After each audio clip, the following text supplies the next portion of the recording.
The average monthly rent for a one-bedroom apartment in San Diego County is $1,582. That's nearly 50% higher than the national average. But the high cost of rent is just one reason behind the continuing shortage of affordable housing in our region. Here with more on the problem are my guests, Murtaza Baksamusa, director of the San Diego Building Trades Family Housing Corporation, and Chanel Hawken, vice president of public policy for San Diego's Regional Chamber of Commerce. And Murtaza, what's the need for affordable housing like today?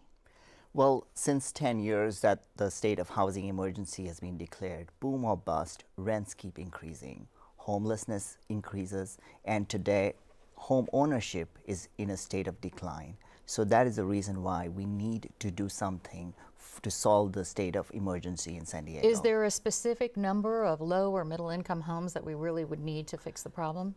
40,000 were projected 10 years ago. We still have that need today. What are some of the key reasons for this shortage? One of the key reasons for that is we do not build enough of low and moderate income housing.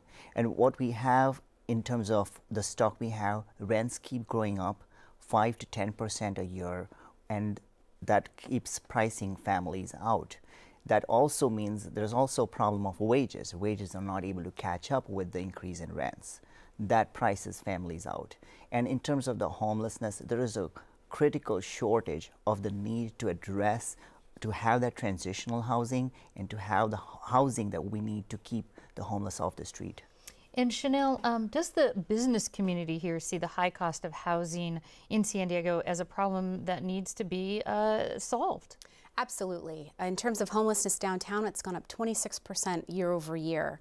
It's a huge priority for our business owners, as well as providing affordable housing for those that are coming into the workforce. We compete against other cities across the nation for talent, and if we're not building enough housing, if we don't have enough housing to make that competitive, then we really lose out as a region. And actually, Tony Atkins is actually trying to address this in a bill, correct? Yes, AB 1335 by Assembly Speaker Atkins will address this. It is a fee, and it will leverage $2 to $3 billion in investment for affordable housing.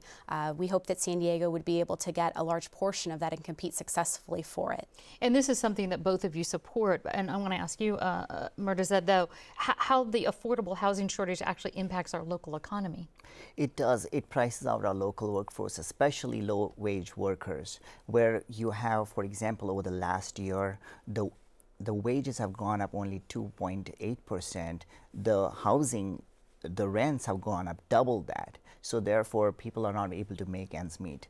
What you have is a substantial about over half of all renters pay more than 30% of their income on rent, which means they live in unaffordable housing. And Chanel, last year, I know on the same topic here, the City Council passed an ordinance to charge commercial developers a so-called linkage fee to fund affordable housing developments. How well do you think that plan is working in addressing the affordable housing shortage here? Well, I think that it's unfortunately only a drop in the bucket. We have 225,000 households right now that can't afford the average rent or the average price home. So we are working with stakeholders to see what we can do to increase that housing supply. After the recession, we haven't built enough units. So looking at total housing unit cost, 40% of that is due to government regulation. So we'll be working with stakeholders across the county to see if we can get that housing on track, let it get done more quickly and more affordably.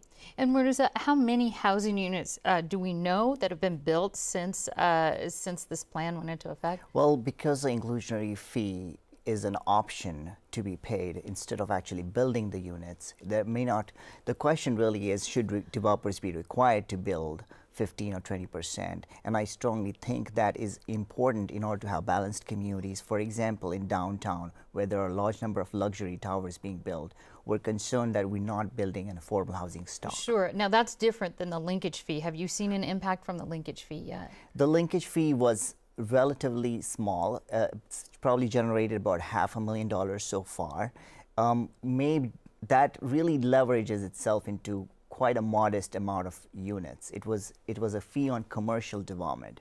What I'm really referring to is building of the stock itself by housing developers. Well, let's come back to that because Chanel, what do you think needs to be done to increase affordable housing the availability, the building, all across all platforms here to improve the situation? Well, I think first off, we have to see where we can build that housing. We want to build it where we can have access to transit, and downtown is a perfect place. They have an updated community plan. The residents support dense development, and we oppose efforts like AB 504 that would actually make most of the projects downtown, including affordable housing development, appealable to the City Council. All right, we are out of time, so Murtaza and Janelle, thank you so much. Thank you.